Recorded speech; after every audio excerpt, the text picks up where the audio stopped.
ബംഗ്ലാദേശിനെതിരായ ഒന്നാം ടി20യിൽ 7 വിക്കറ്റിന്റെ കിടിലൻ ജയം നേടിയിരിക്കുകയാണ് ടീം ഇന്ത്യ.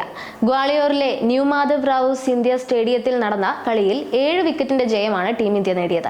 ബാറ്റിംഗിലും ബോളിംഗിലും ആധികാരിക പ്രകടനം കാഴ്ചവെച്ച സൂര്യകുമാർ യാദവും സംഘവും അർഹിച്ച ജയം തന്നെയാണ് നേടിയത്. ജയത്തോടെ 3 മത്സര പരമ്പരയിൽ ഇന്ത്യ ലീഡെടുക്കുകയും ചെയ്തു.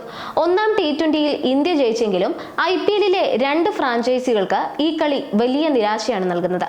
Sunrisers Hyderabad, Lucknow Super Giants ടീമുകൾക്കാണ് ഇന്ത്യ ബംഗ്ലാദേശ് പരമ്പരയിലെ ആദ്യ മത്സരം വിനയായിരിക്കുന്നത്. ഈ ടീമുകളുടെ താരങ്ങളായ നിതീഷ് കുമാർ റെഡ്ഡിയും മയങ്ക് യാദവും മത്സരത്തിൽ കളിച്ചതാണ് കാരണം. IPLൽ നിലവിൽ സൺറൈസേഴ്സ് ഹൈദരാബാദിന്റെ താരമാണ് നിതീഷ് കുമാർ റെഡ്ഡി. മയങ്ക് യാദവ് ആകട്ടെ ലക്നൗ സൂപ്പർ ജയൻസിന്റെ കളിക്കാരനാണ്. ബംഗ്ലാദേശിനെതിരായ ടി20 പരമ്പരയ്ക്ക് മുമ്പ് ഇവർ രണ്ടുപേരും അൺക്യാപ്ഡ് താരങ്ങളായിരുന്നു. എന്നാൽ ഗ്വാളിയോറിൽ നടന്ന ആദ്യ ടി20യിൽ കളിച്ചതോടെ ഇവർ ക്യാപ്ഡ് കളിക്കാരായി മാറി. IPLൽ മെഗാലയത്തിൽ വെറും 4 കോടി രൂപയ്ക്ക് അൺക്യാപ്ഡ് കളിക്കാരെ നിലനിർത്താൻ ഫ്രാഞ്ചൈസികൾക്ക് കഴിയും. ഇത്തരത്തിൽ കുറഞ്ഞ വിലയ്ക്ക് ഈ 2 താരങ്ങളെയും നിലനിർത്താനുള്ള പദ്ധതികൾ ഹൈദരാബാദിനും ലക്നൌവിനും ഉണ്ടായിരുന്നു.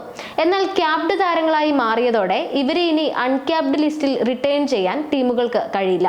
അതായത് ഇനി ഈ കളിക്കാരെ റിട്ടേൺ ചെയ്യാൻ കുറഞ്ഞത് 11 കോടി ഇന്ത്യൻ രൂപയെങ്കിലും ഫ്രാഞ്ചൈസികൾക്ക് മുടക്കേണ്ടി വരും.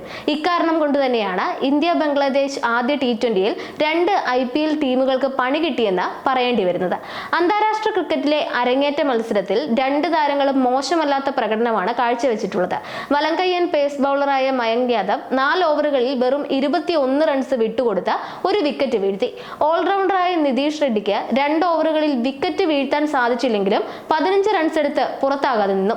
വലങ്കയ്യൻ പേസറായ ഹർഷിത് റാണയാണ് ബംഗ്ലാദേശിനെതിരായ ടി20 പരമ്പരയ്ക്കുള്ള ഇന്ത്യൻ സ്ക്വാഡിലെ മറ്റൊരു അൺക്യാപ്ഡ് താരം. IPLൽ കൊൽക്കത്ത നൈറ്റ് റൈഡേഴ്സിന്റെ താരമാണ് അദ്ദേഹം.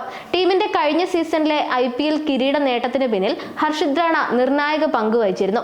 അടുത്ത 2 മത്സരങ്ങളിലൊന്നിൽ ഹർഷിത് റാണയ്ക്കും അരങ്ങേറ്റത്തിന് അവസരം ലഭിക്കുമെന്നാണ് സൂചന. ഇതോടെ കൊൽക്കത്തയ്ക്കും മെഗാലേലത്തിനു മുമ്പ് തിരിച്ചടിയേൽക്കും. എന്തായാലും ഇന്ത്യയെ സംബന്ധിച്ചിടത്തോളം എല്ലാ രീതിയിലും സന്തോഷം നൽകുന്ന ജയമാണ് ഇത്തവണത്തേത്. സമീപകാലത്ത് കണ്ടിട്ടില്ലാത്തത്ര മികച്ച ടീം ഡെപ്ത് ഈ കളിയിൽ ഇന്ത്യൻ ടീമിലുണ്ടായിരുന്നു. കൂടുതൽ ഓൾറൗണ്ടർമാരെ പ്ലേയിങ് 11ൽ ഉൾപ്പെടുത്താനുള്ള ഇന്ത്യൻ പരിശീലകൻ ഗൗതം ഗംഭീറിന്റെ തന്ത്രം ക്ലിക്കാകുന്നതാണ് ഗ്വാളിയോറിൽ കണ്ടത്. ഓൾറൗണ്ടർമാർ കൂടുതലായി പ്ലേയിങ് 11ലേക്ക് വന്നതോടെ ടീമിന്റെ ബാറ്റിംഗ് ബൗളിംഗ് ഡെപ്തുകൾ വർദ്ധിച്ചു. ബാറ്റിംഗിലും ബൗളിംഗിലും 8 മികച്ച ഓപ്ഷനുകളായിരുന്നു ഇന്ത്യക്ക് ഈ കളിയിൽ ഉണ്ടായിരുന്നത്.